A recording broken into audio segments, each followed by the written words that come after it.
तो क्या हम जारी रखें जिस बारे में रविवार शाम हम बात कर रहे थे। मुझे लगता है व्यक्ति को इस चीज पर जोर देना चाहिए। अखंड संपूर्ण जीवन के बारे में हम बात कर रहे थे। जीवन जो संपूर्ण अखंड हो, ना कि टुकड़ों टुकड़ों में बटा हुआ हो, टूटा हुआ।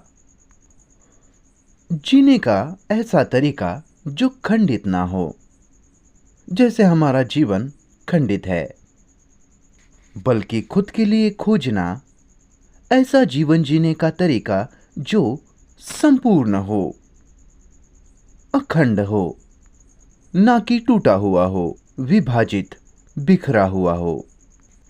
और हम उस सवाल की गहराई में अच्छा खासा गए थे। हमने इस इंसान के दिमाग के टुकड़ों के, उस दिमाग के विभाजन के कारणों को देखा, इंसान के जीवन के विभाजन के कारण को। और हमने हमारा सामाजिक, नैतिक, धार्मिक जीवन के अलग अलग विषयों को देखा, तथ्यों को, कि हमने इसे हिंदू, मुसलमान, ईसाई, बौद्ध और बाकी सब में तोड़ दिया है, बांट दिया है। जैसा हमने पहले भी कहा कि ये कोई लेक्चर नहीं है, कोई उपदेश नहीं है। लेक्चर, उपदेश दर्शाता है सूचित करना, पढ़ाना, शिक्षित करना। हम वो सब यहाँ नहीं कर रहे। अगर मैं बड़े आदर के साथ बताना चाहूँ तो हम यहाँ धारणाओं की, विचारों की श्रृंखला या निष्कर्षों को नहीं सुनने आए हैं। इसके बजाय हम दोनों साथ साथ हैं, आप और बोलने वाला साथ साथ एक यात्रा कर रहे हैं, दो दोस्त की तरह एक सैर पर निकले हैं, जो उनके तरह तरह की समस्याओं पर बात कर रहे हैं। न केवल परिवार की समस्याएं, बल्कि दुनिया इत्यादि के समस्याओं के बारे में। तो आप पर उतनी ही सुनने की जिम्मेदारी है जितनी वक्ता पर चीज़ों को जितना हो सके स्पष्ट रूप से कहने की, ताकि हम दोनों समझ सके कि हम किस बारे में बात कर रहे हैं। और हम इस शाम और कल शाम बहुत सी चीज़ों पर बातें करने जा रहे हैं। तो हम साथ मिलकर बात करने जा रहे हैं ऑर्डर और डिसऑर्डर के बारे में, क्रम और अक्रम के बारे में, व्यवस्था और उपद्रव के बारे में, खुशी, प्यार, दुख, मज़ा, और हमारे पास समय बचा तो मृत्यु के बारे में। हालांकि ये सब बहुत जटिल प्रश्न हैं जिनका सामना हमें रोज के जीवन में करना पड़ता है। फिर चाहे हम अमीर हो या गरीब हो या कोई सरकारी अफसर हो, हमें इस अस्तित्व की समस्या का सामना करना पड़ता है, जिसमें हमारा जीवन उपद्रव की अवस्था में, अक्रम की, डिसऑर्डर की अवस्था में है, जो कि काफी स्पष्ट है। हमारा रोज का जीवन उपद्रव में है, जिसका अर्थ है विरोधाभास में, कहना कुछ और करना कुछ और। किसी चीज पर विश्वास कर लेना और वास्तव में उससे पूरी तरह से अलग दिशा में गति करना। जिस पर हम विश्वास करते हैं उससे विपरीत, उससे अलग। और ये विरोधाभास, अक्रम, डिसऑर्डर ले आता है। मुझे आश्चर्य है कि व्यक्ति इस समस्या को लेकर जागरूक है भी या नहीं। जाहिर तौर पर आने वाले समय में दुनिया में और ज़्यादा अक्रम और ज़्यादा उपद्रव होने वाला है। न केवल खराब सरकारों के कारण, आर्थिक परिस्थितियाँ, सामाजिक अक्रम और हमेशा युद्ध का खतरा, जो कि और प्रख्यात और महत होते जा रहा है, जिद्दी। और सारी सरकारें पूरी दुनिया भर में युद्ध के उपक्रम, युद्ध सामग्री एकत्रित करते जा रही है। छोटे नन्हे देश भी युद्ध के उपकरणों को खरीद रहे हैं। तो जैसे आप पूरे दुनिया भर में देखते हो, आपको भयानक उपद्रव, अक्रम दिखाई देता है। और हमारा जीवन भी, हमारा रोज का जीवन भी अक्रम में है, डिसऑर्डर में है। और हम हमेशा क्रम लाने की कोशिश करते हैं, न केवल सरकारी कानून इत्यादि, पर हमें क्रम चाहिए, व्यवस्था चाहिए। क्योंकि बिना क्रम के मनुष्य जाति अनिवार्य रूप से खुद को खत्म कर देगी। आशा है कि हम साथ साथ सवाल को रख रहे हैं कि आप भी मेरे साथ साथ ही इस प्रश्न को लेकर विचार कर रहे हो, जो कि है मिलकर विचार करना, साथ साथ देखना, साथ मिलकर सुनना, वार्ता जिसमें आप भाग ले रहे हो। ये कुछ विचारों को या कुछ निष्कर्षों को एकत्रित करके रखने का, जमा करने का मुद्दा नहीं है, बल्कि साथ मिलकर खोजना कि क्यों हम अक्रम में हैं, कि क्यों हम उपद्रव में, डिसऑर्डर में जीते हैं, और क्या वह संपूर्ण ऑर्डर, संपूर्ण क्रम हो सकता है हमारे जीवन में, जिस कारण समाज में भी संपूर्ण क्रम, ऑर्डर, समाज हमारे द्वारा ही निर्मित हुआ है। हमारी लालच के कारण, हमारी महत्वाकांक्षाओं के द्वारा, हमारी ईर्ष्या, जलन के द्वारा, ये व्यक्तिगत स्वतंत्रता की अवधारणा, जिसमें हम वर्तमान में जाएंगे, जिसने भयानक अक्रम लाया है। इस वैयक्तिकता की भावना ने, कृपया सुनिए, साथ मिलकर सुनते हैं कि क्या कहा जा रहा है।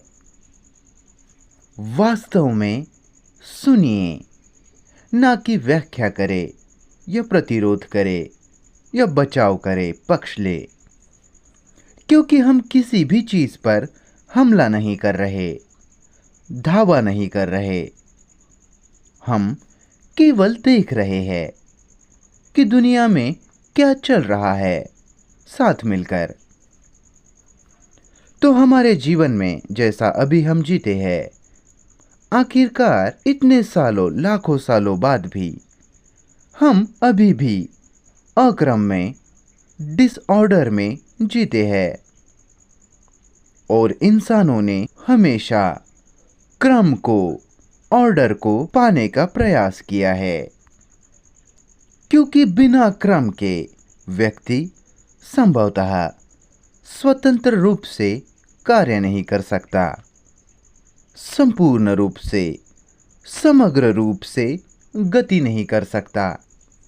तो ऑर्डर क्या है, क्रम क्या है, खोजने के लिए ना कि योजना का कोई खाका, कुछ ऐसा नहीं जिसे आप किसी ढांचे में डालो और फिर उसका अनुसरण करो, उसका पालन करो।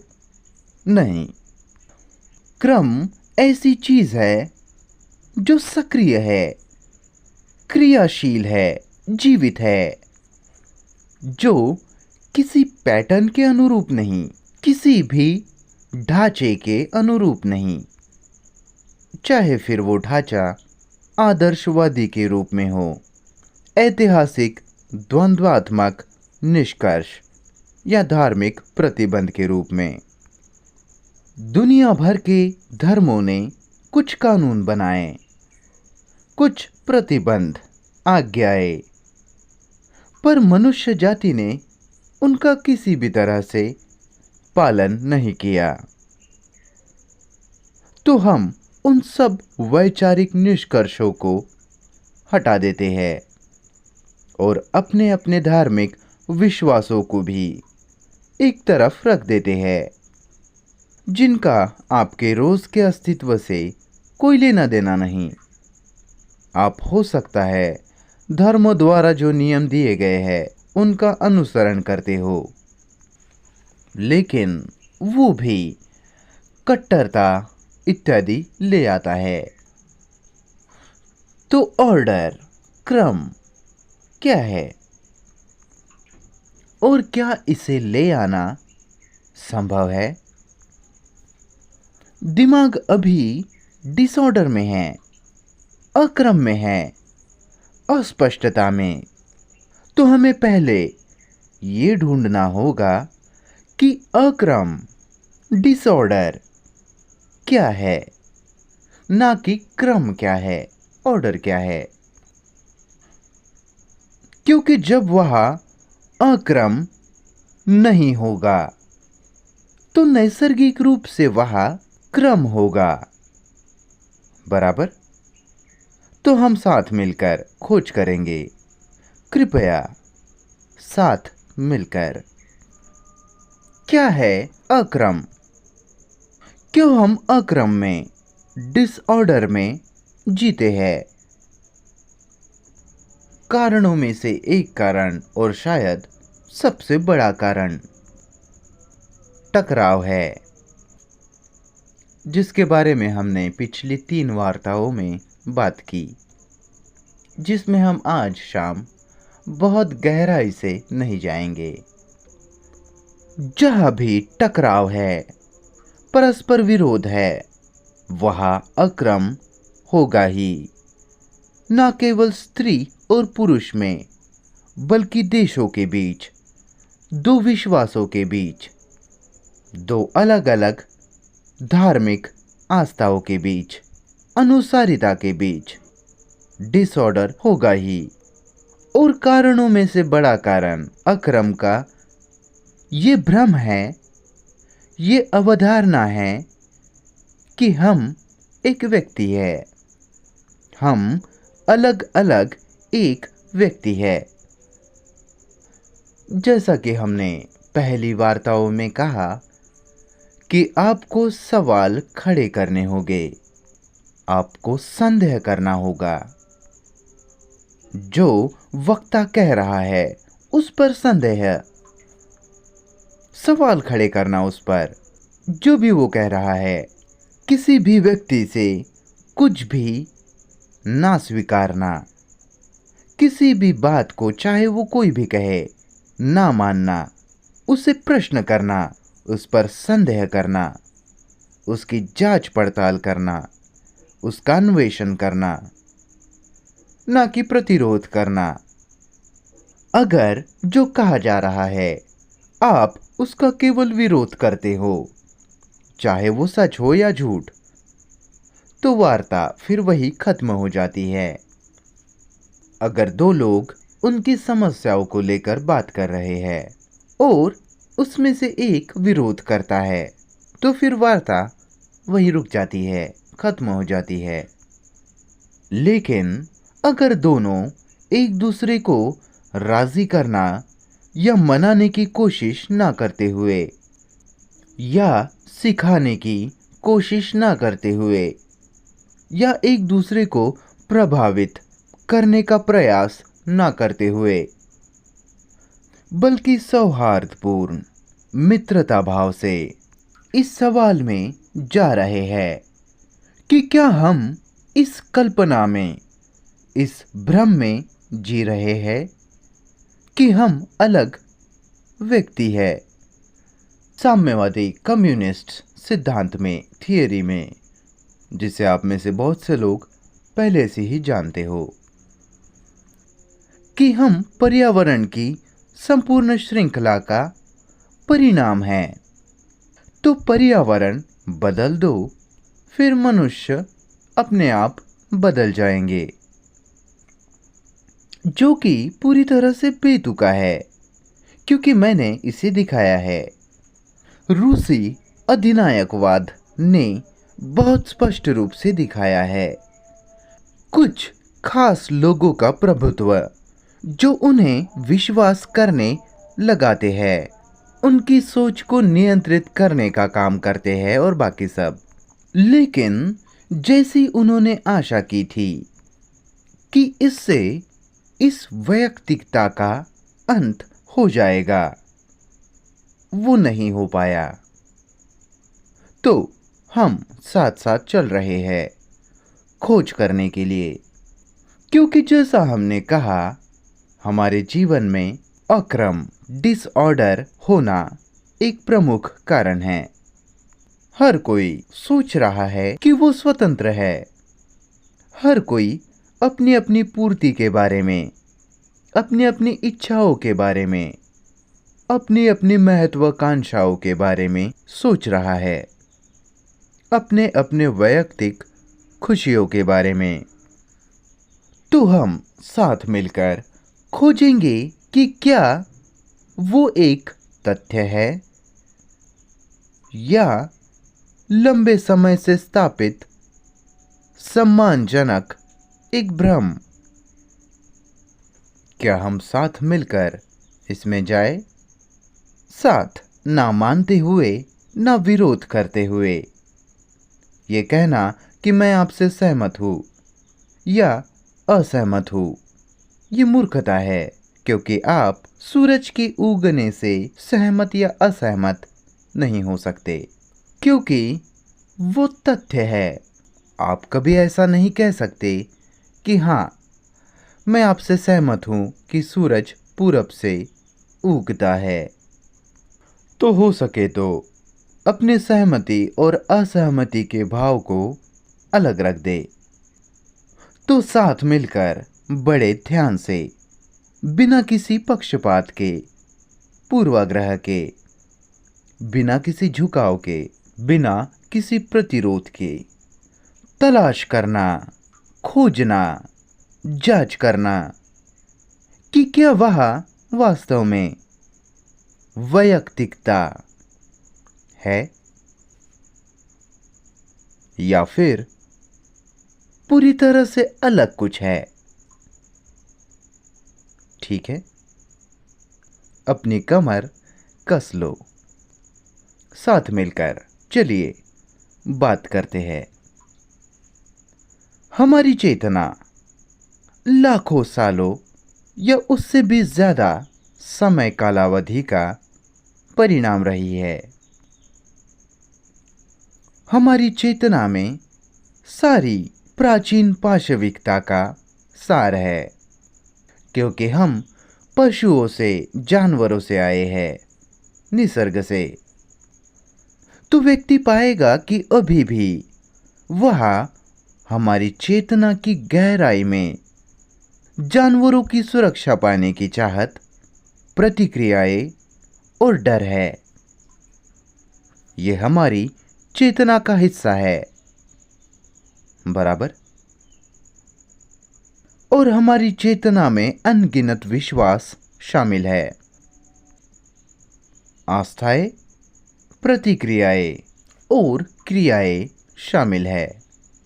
हमारी चेतना खुशी, तरह तरह की यादें, दुख और किसी चीज की तलाश जिसमें संपूर्ण सुरक्षा की प्राप्ति हो, यही सब है जो हम हैं।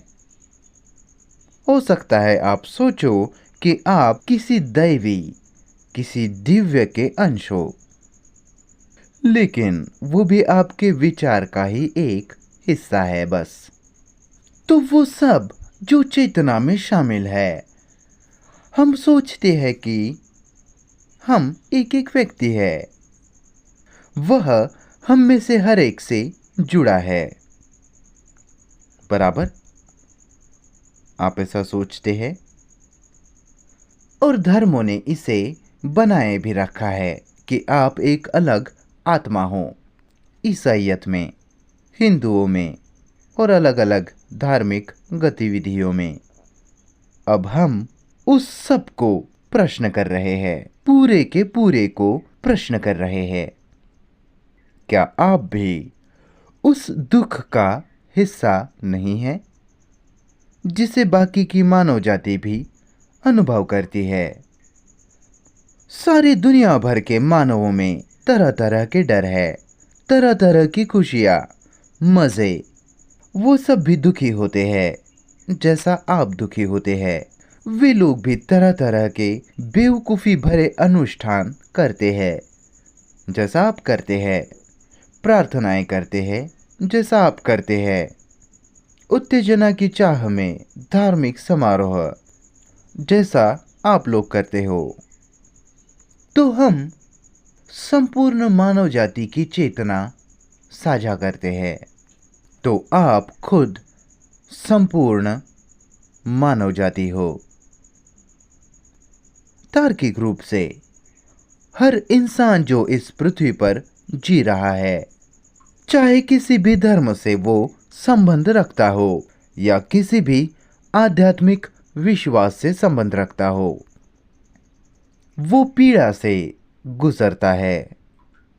पृथ्वी का हर इंसान पीड़ा से गुजरता है, गहराई से या ऊपरी तौर पर, सतही तौर पर। दुख से, पीड़ा से बचना इत्यादि हम वर्तमान में इसमें जाएंगे। और ये चेतना जिसे हमने अपनी समझी है, मेरी वैयक्तिक चेतना, जो कि तथ्य नहीं है, सच्चाई नहीं है। क्योंकि जैसा हमने बताया कि हर एक इंसान जो इस सुंदर पृथ्वी पर जी रहा है, इस अद्भुत पृथ्वी पर, जिसे हम बड़े सावधानी से नष्ट किए जा रहे हैं, हम सब एक है क्योंकि हम सब समान समस्याओं में से गुजरते हैं, समान पीड़ा से, उसी चिंता से, उसी अकेलेपन से, तनाव से, आंसुओं से, हंसी से, विरोधाभास से, स्त्री और पुरुष के बीच, पति और पत्नी के बीच, यहाँ तक कि रूस में भी ये होता है। तो क्या आप अलग अलग व्यक्ति हैं? जिसके पास अपनी खुद की निजी चेतना है, आपकी चेतना में, क्योंकि वही तुम हो, तुम्हारी चेतना। जो कुछ भी आप सोचते हो, जो कुछ भी आप कल्पना करते हो, जो भी आपकी प्रवृत्तियां हो, झुकाव हो, आपका हुनर, आपकी योग्यता, आपकी प्रतिभा, आपके विशेषाधिकार, सारी दुनिया भर के इंसानों द्वारा ये साझा किया जाता है, बिल्कुल आप ही की तरह। ये तार्किक है, तथ्य है, सच है। और तर्क का निश्चित स्थान है। व्यक्ति को तार्किक रूप से समझने के साथ स्पष्ट रूप से विचार करना चाहिए, लेकिन वो विचार पर आधारित है।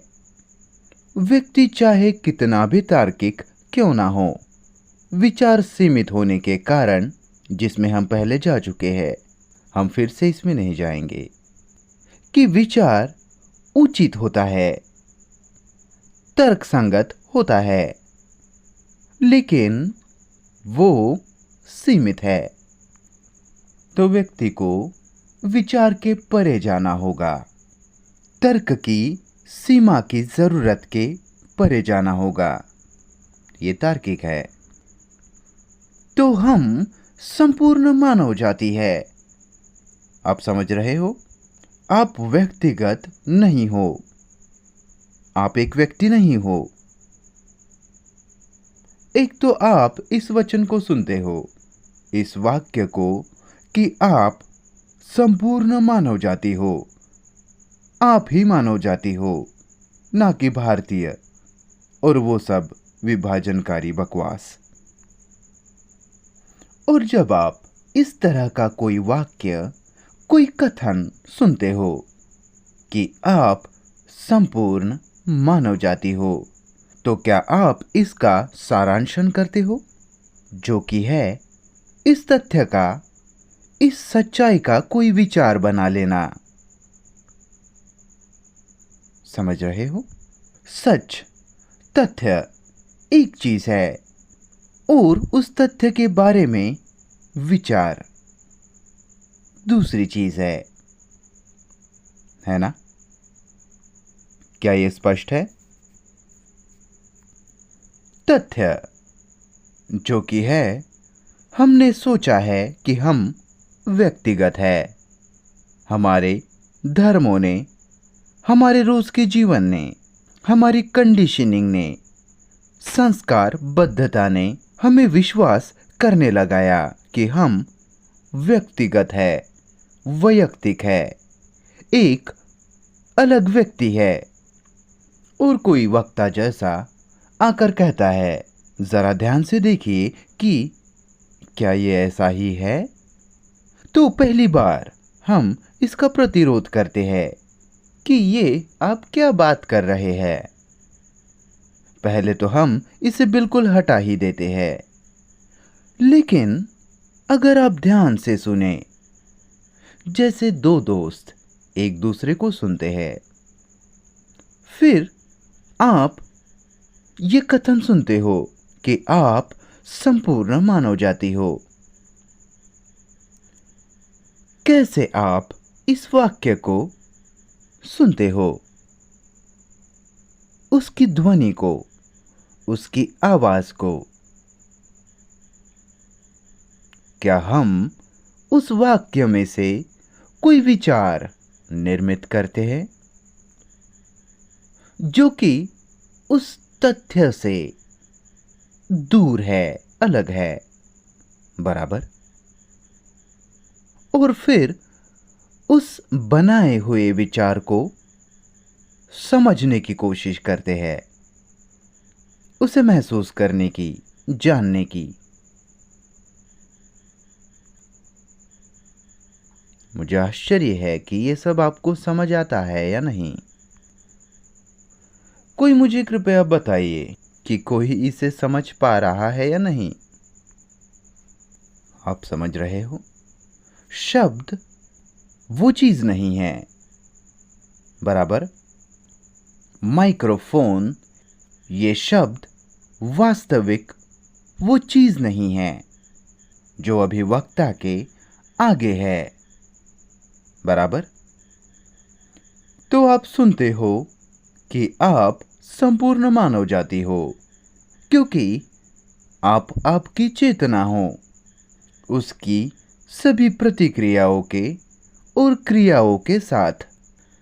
और वो चेतना संपूर्ण मानव जाति द्वारा साझा की जाती है, क्योंकि हर व्यक्ति निराशा से गुजरता है, तन्हाई, दुख, पीड़ा से, जैसे आप गुजरते हो। आप संपूर्ण मानव जाति हो। अब कैसे आप इस कथन को सुनते हो? क्या आप इसका विरोध करते हो या आप इसका परीक्षण करते हो, जांच करते हो? क्या आप इस वचन की जांच करते हो या सिर्फ कहते हो कि क्या बकवास है, आप ये क्या कह रहे हो? अभी, कल नहीं, आपकी इस पर प्रतिक्रिया क्या है? क्योंकि ये कथन बहुत गंभीर है कि आप ही संपूर्ण मानव जाति हो।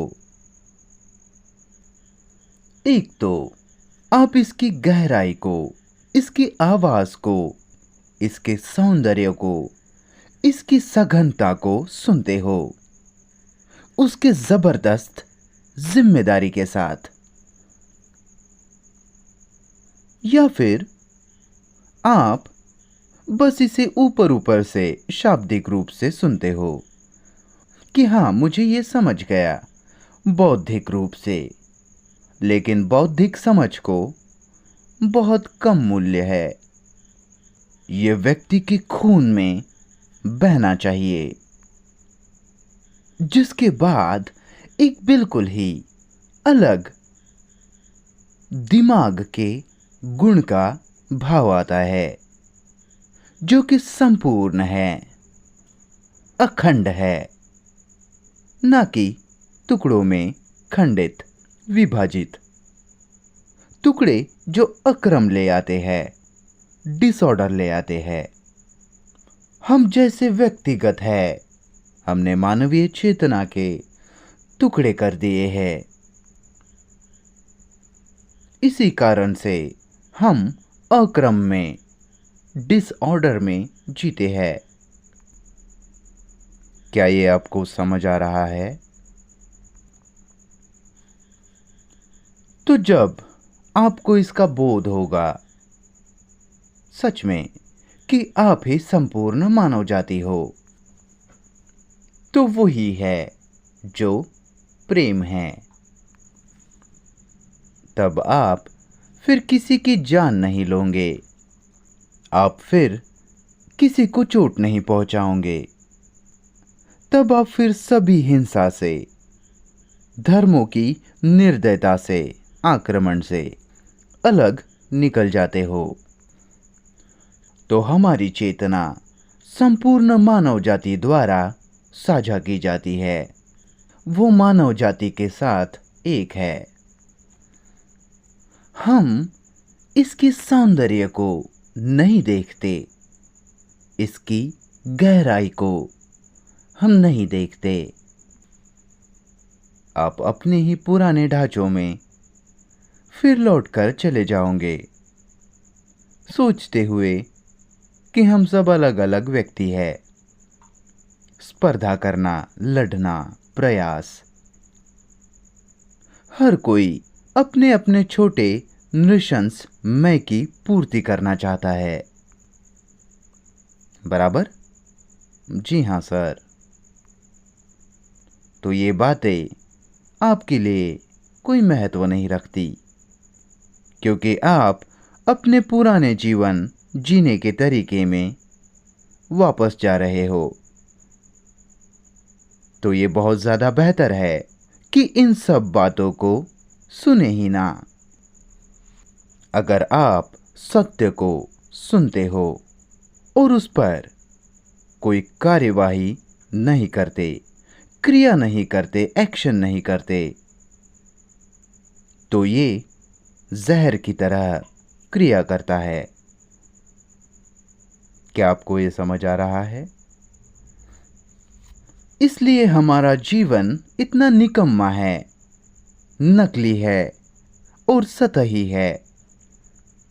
और हम साथ में इस पर भी बात करेंगे कि क्यों इंसान, जो कि ना केवल हजारों सालों से अक्रम में, डिसऑर्डर में जी रहा है, बल्कि वह नित्य रूप से खुशी की तलाश कर रहा है।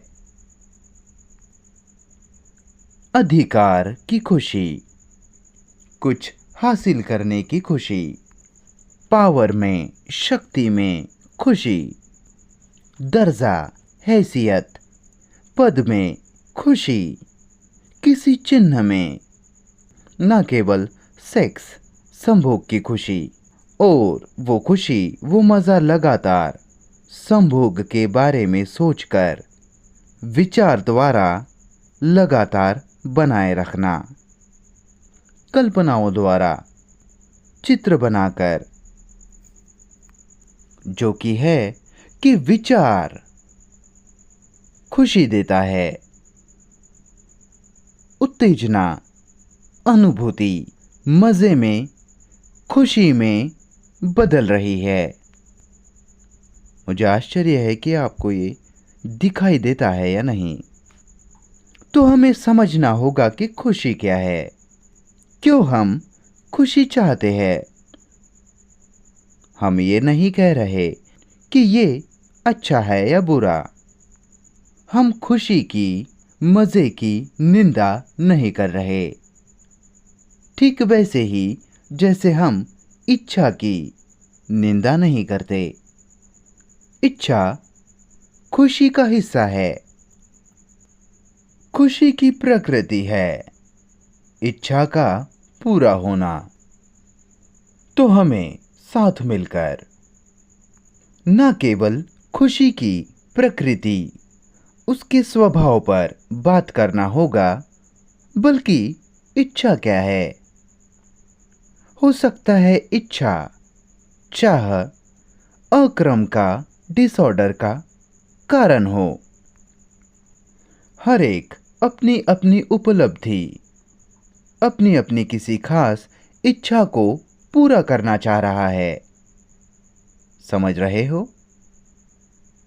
क्या हम साथ साथ सफर कर रहे हैं, या वक्ता खुद से ही बातें करता चला जा रहा है, या अकेला ही चलता जा रहा है?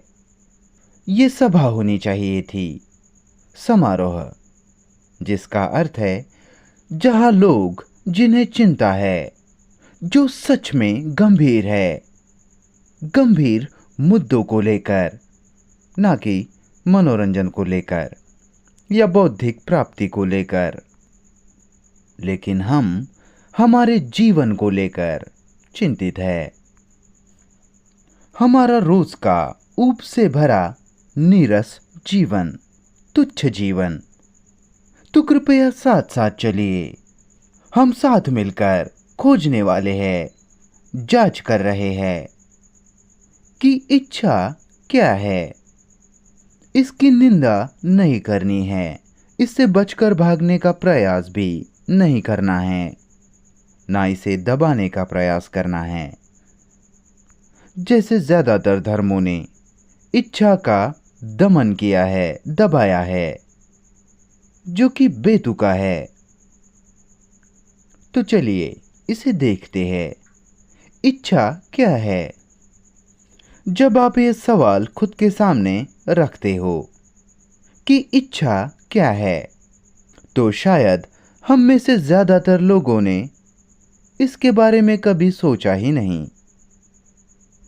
हमने इसका एक जीवन जीने के तरीके के रूप में स्वीकार कर लिया है, जैसे पुरुष या स्त्री की प्राकृतिक वृत्ति के रूप में। और हम कहते हैं कि छोड़ दो, इससे हमारा क्या लेना देना। हाँ, उन लोगों को छोड़कर जिन्होंने तथाकथित रूप से दुनिया का, संसार का त्याग किया है, जो कि उन्होंने कभी नहीं किया। और वो लोग जो मठों में प्रवेश करते हैं, संस्था, आश्रम इत्यादि में, जहाँ वे लोग अपनी इच्छाओं का उन्नतीकरण करने का प्रयास करते हैं, किसी चिन्ह, किसी व्यक्ति इत्यादि की पूजा में। कृपया ये दिमाग में रखिए कि हम इसकी निंदा नहीं कर रहे। हम साथ मिलकर खोजने की कोशिश कर रहे हैं कि इच्छा क्या है। क्यों इंसान लाखों सालों से न केवल शारीरिक तौर पर बल्कि मानसिक रूप से भी इस इच्छा के जाल में फंसा है। बराबर? क्या आप वक्ता के साथ खोजबीन करोगे, या फिर बस वक्ता को सुनोगे जबकि वो खोजबीन करे या जांच पड़ताल करे, समझाए, स्पष्टीकरण दे? क्या आप जानते हो, स्पष्टीकरण में, व्याख्याओं में फंसना कितना आसान है, विवरण में। और हम विवरण को लेकर, टीकाओं को लेकर स्पष्टीकरण को लेकर बड़े संतुष्ट है, पर यहाँ हम वो नहीं कर रहे। हाँ, हमें विवरण देना पड़ेगा, स्पष्टीकरण देना होगा, शब्दों के ढांचे में ढालना होगा। पर इच्छा एक सबसे ज्यादा जटिल चीज है समझने के लिए। बौद्धिक रूप से नहीं, लेकिन गहराई से। तो क्या है इच्छा? मेरी तरफ मत देखिए, मैं समझाऊंगा, मैं इसमें जाऊंगा, पर आपको भी मेरे साथ साथ इसमें जाना होगा। ना कि केवल ऊपर ऊपर से कहना कि हाँ मैं सहमत हूं या असहमत हूं, वो मूर्खता। बल्कि खोजना इच्छा की प्रकृति को, उसकी बनावट को, कैसे इच्छा का निर्माण होता है, इच्छा की शुरुआत, उसका आरंभ। हर जानवर जो इस धरती पर है, उसके पास इच्छा है।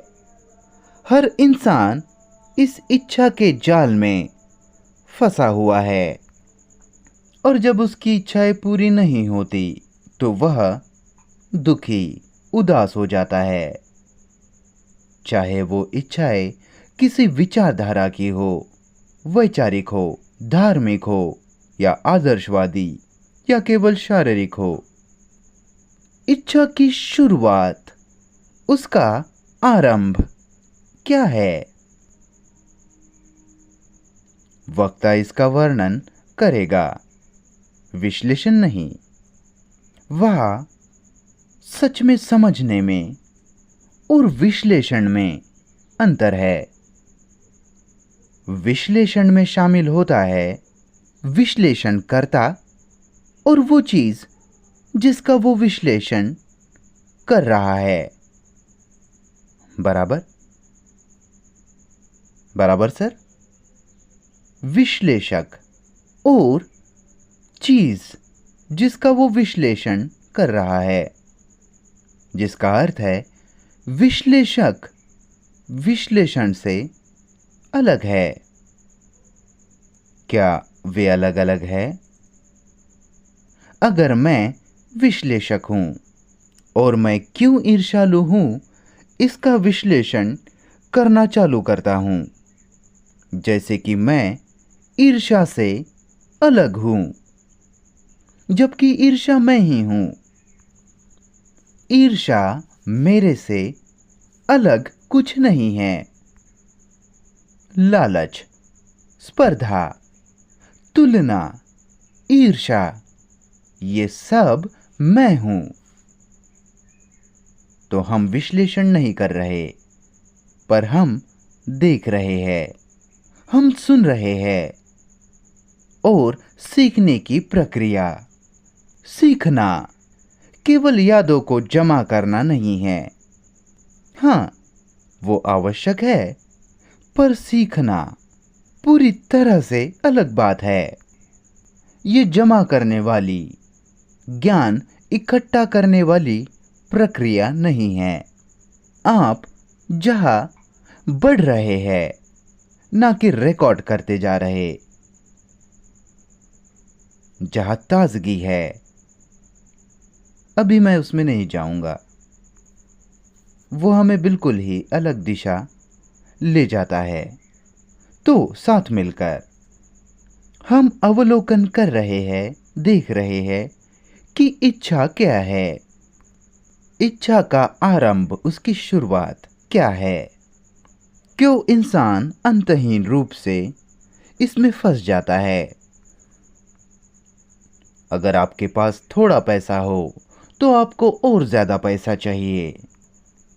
अगर आपके पास थोड़ी पावर है, अधिकार है, तो आपको बड़ी पावर, बड़े अधिकार चाहिए। बराबर?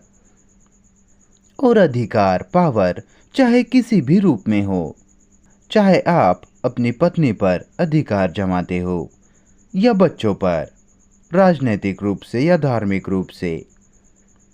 ये बड़ी घिनौनी चीज है। ये दृष्टता है, क्योंकि उसका सत्य से कोई संबंध नहीं। हम उसमें जाएंगे। तो इच्छा का आरंभ, उसकी शुरुआत क्या है? हम अनुभूति से जीते हैं। संवेदना, भावना, अगर वह शारीरिक रूप से और मानसिक रूप से अनुभूति ना हो तो हम मरे हुए इंसान हैं। बराबर? हम अनुभूति से जीते हैं।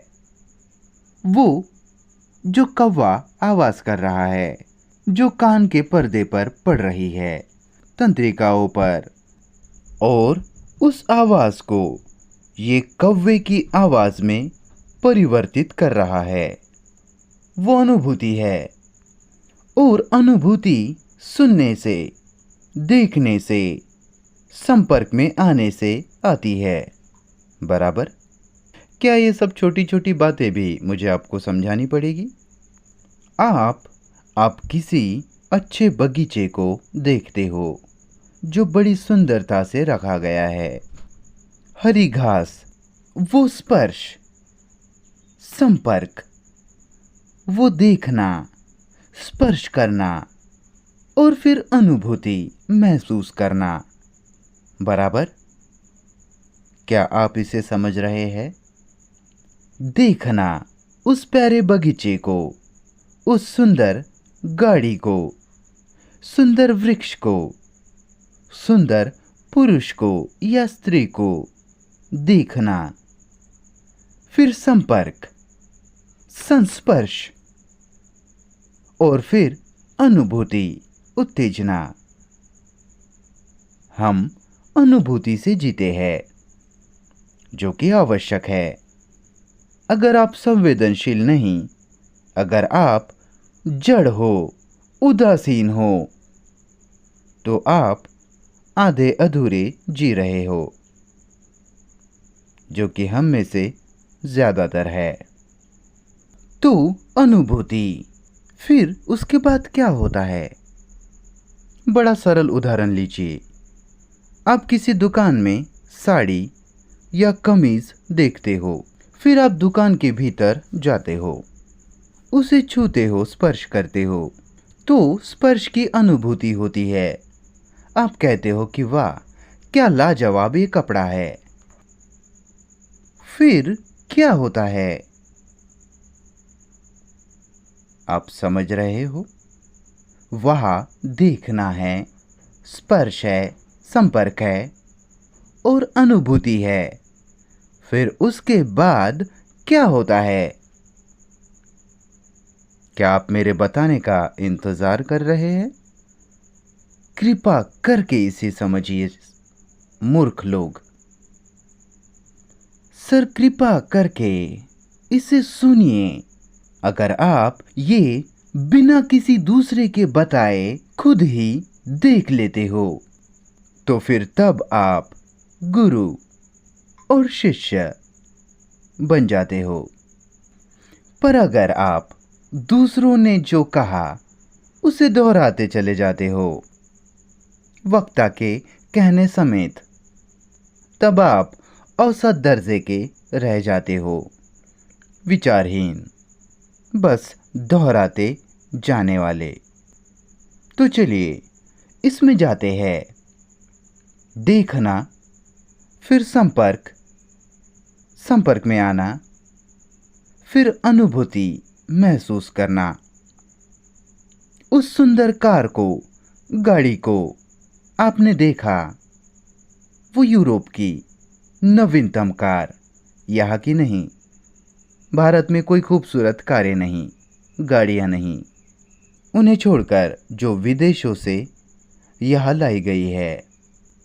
आप खूबसूरत कार को देखते हो, आप उसे स्पर्श करते हो, उसके बनावट को, आकार को।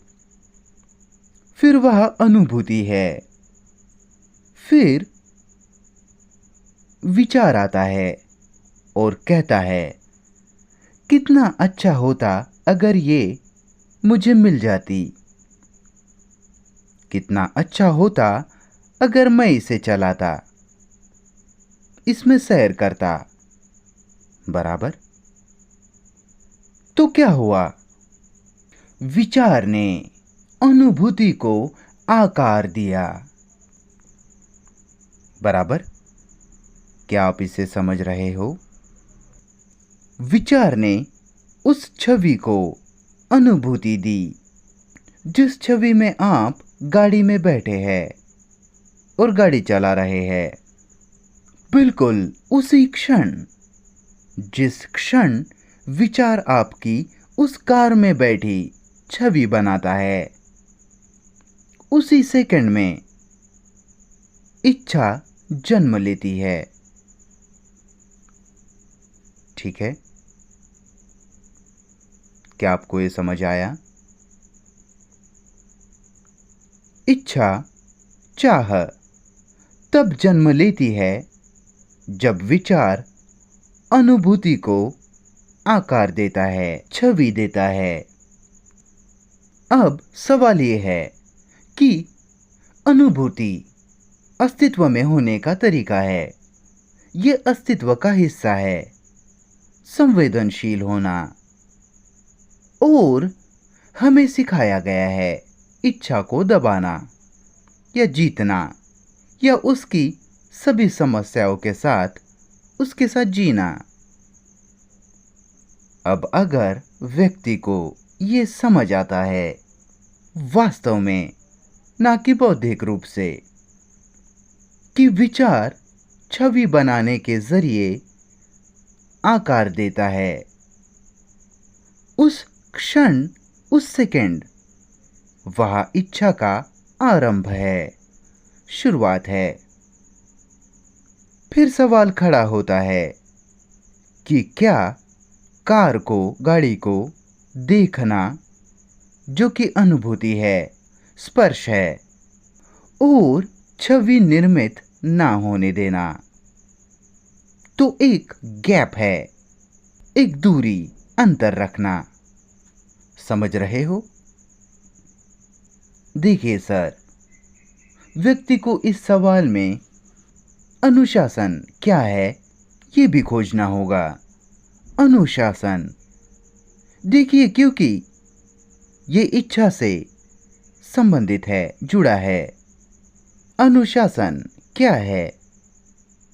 ये देश सारी दुनिया भर में सबसे ज़्यादा अनुशासनहीन है। दुनिया का एक हिस्सा। आप हर जगह थूकते रहते हो, आप लापरवाह हो।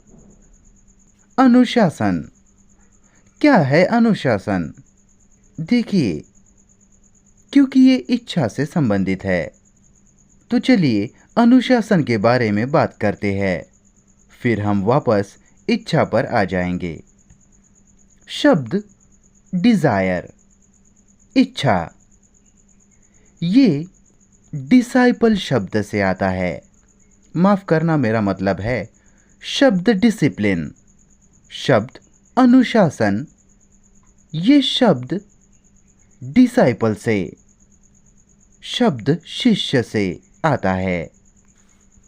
उस शब्द की व्युत्पत्ति, जिसका अर्थ होता है व्यक्ति जो सीख रहा है, शिष्य जो अपने गुरु से सीख रहा है, शिक्षक से। सीखना, ना कि अनुरूप होना,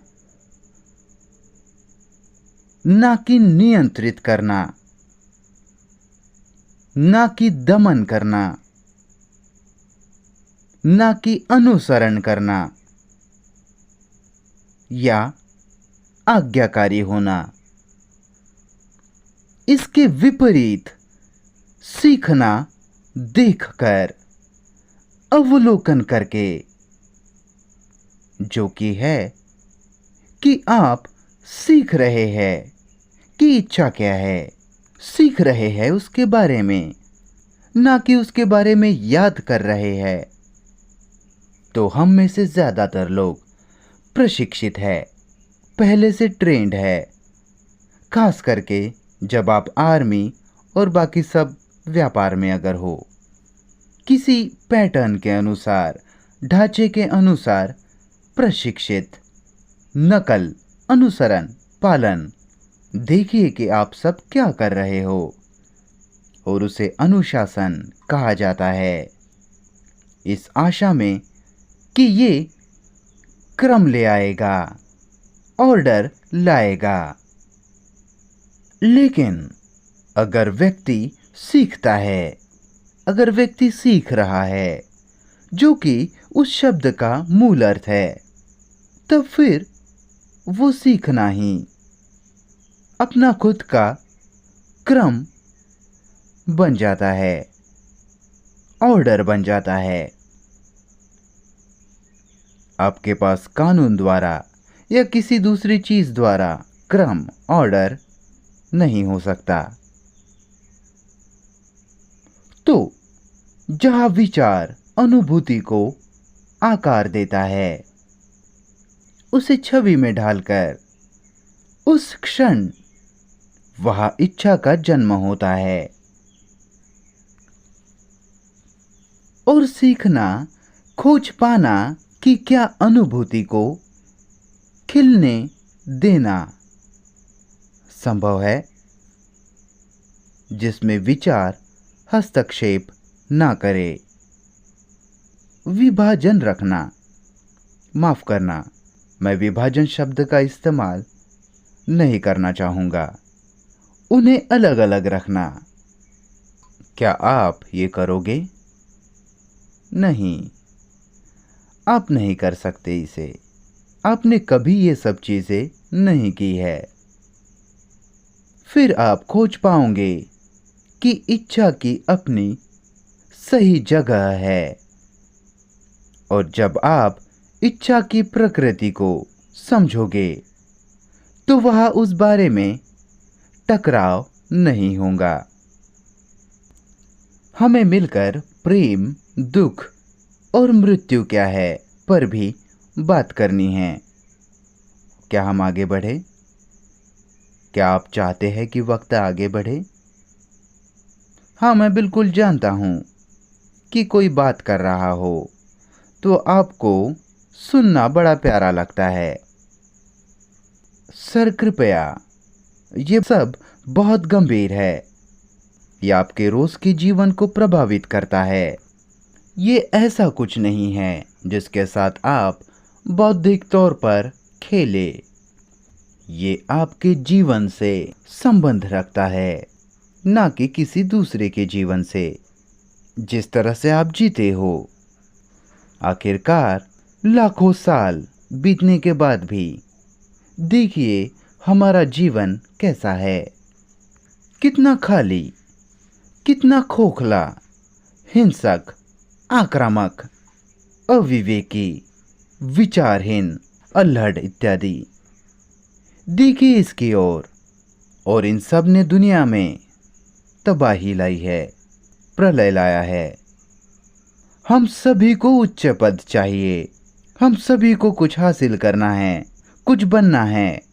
और इन सब की ओर देखते हुए वह भयानक दुख है ना?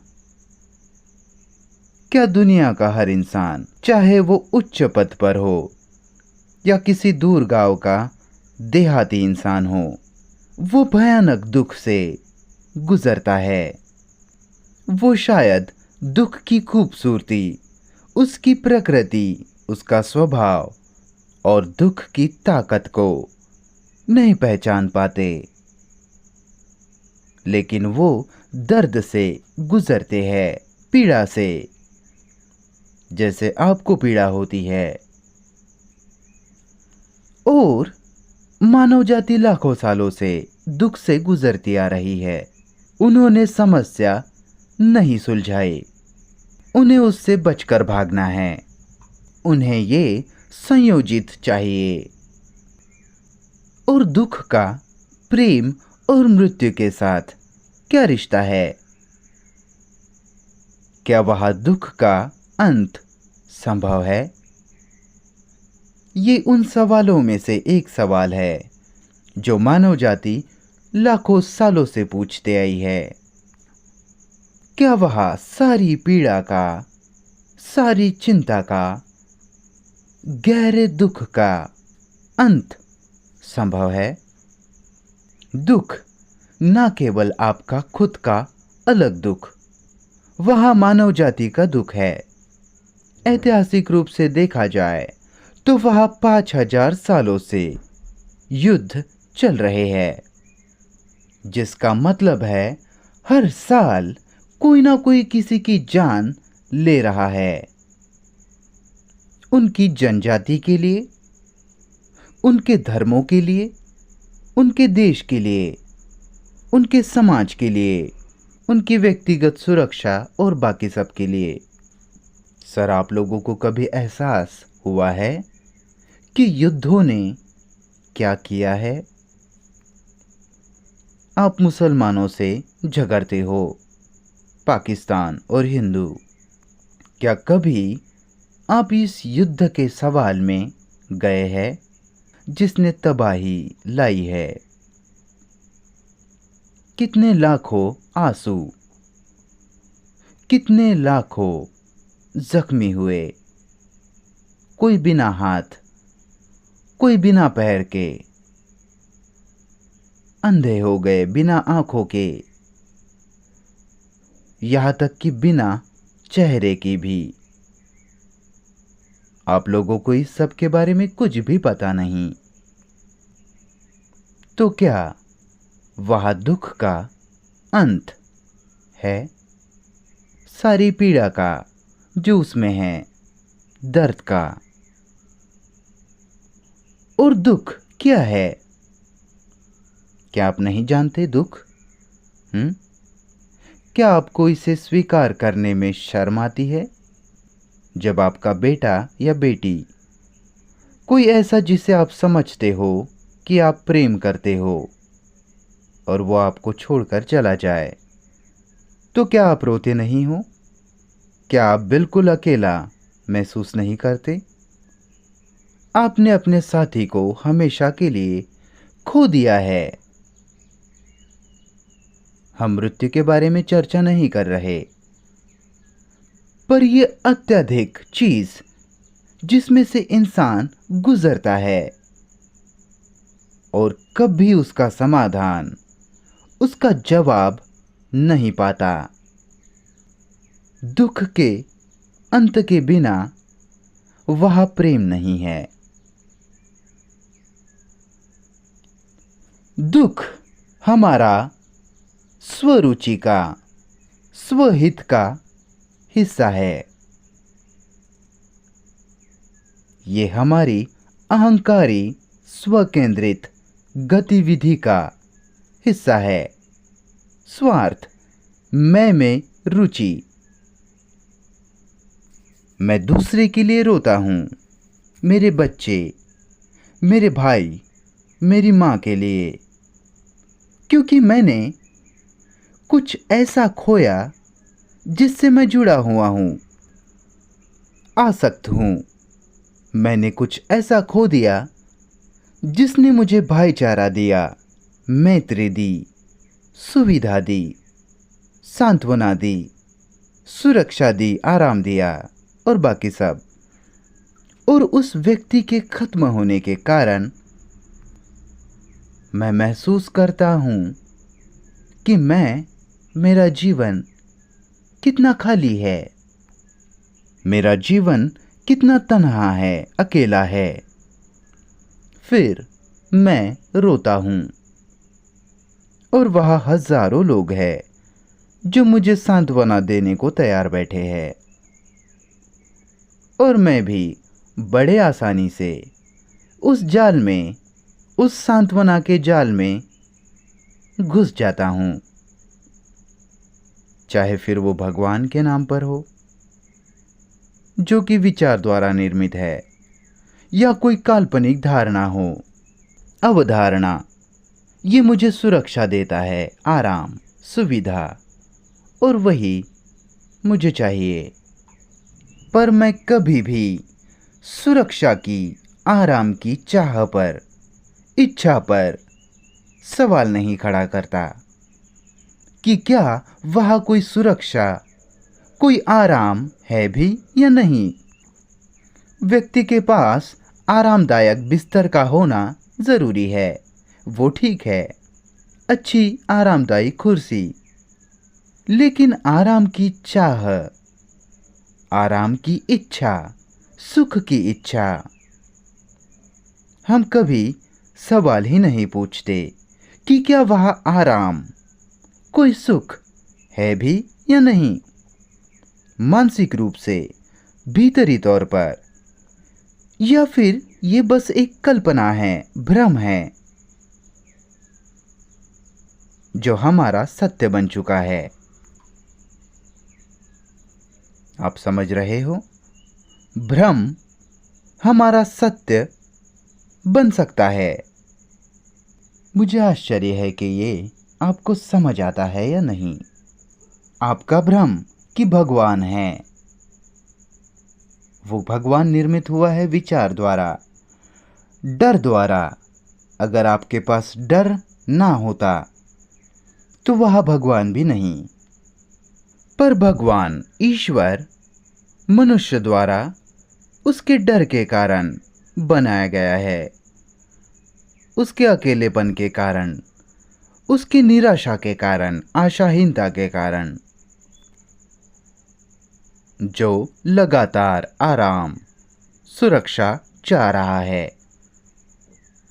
तो हम कभी सवाल नहीं करते कि क्या वह सुरक्षा है, आराम है, सुख है, जो कि गहरी स्थायी संतुष्टि दे, संतोष।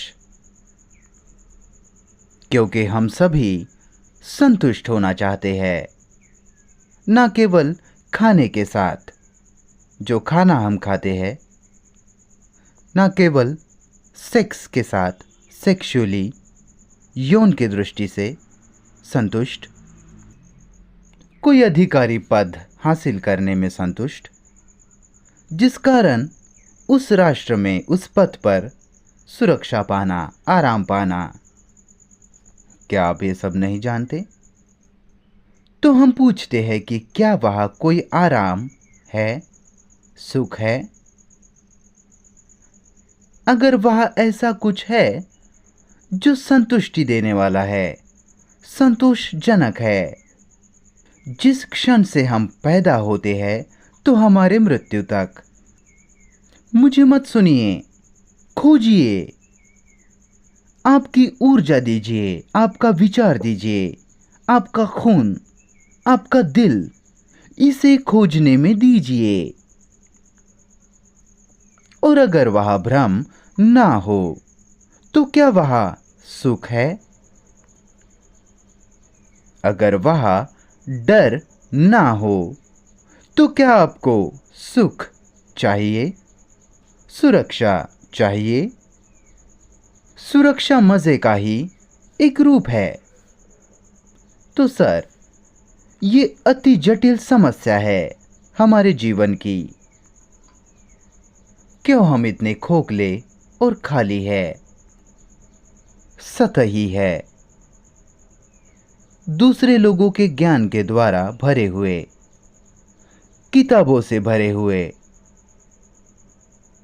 हम खोज करने के लिए स्वतंत्र मनुष्य नहीं हैं। क्यों हम गुलाम हैं? ये कोई भाषणगत प्रश्न नहीं, ये प्रश्न है जिसे हम में से हर किसी को पूछना चाहिए। और उस पूछने में ही, उस संदेह करने में ही वह स्वतंत्रता आती है। और स्वतंत्रता के बिना, आज़ादी के बिना, वह सत्य का कोई बोध नहीं। तो हम कल दोपहर मृत्यु के सवाल में जाएंगे, और शायद दुख के सवाल में, और धार्मिक जीवन क्या है और धर्म क्या है, और क्या वह कुछ ऐसा है जो संपूर्ण रूप से पवित्र है, जो विचार द्वारा बनाया निर्मित किया गया हुआ ना हो। हम कल इस पर बात करेंगे। ऐसा नहीं कि वक्ता कल आपको आने को आमंत्रण दे रहा है, वो परवाह नहीं करता। ये आपका जीवन है, ये आप पर निर्भर है।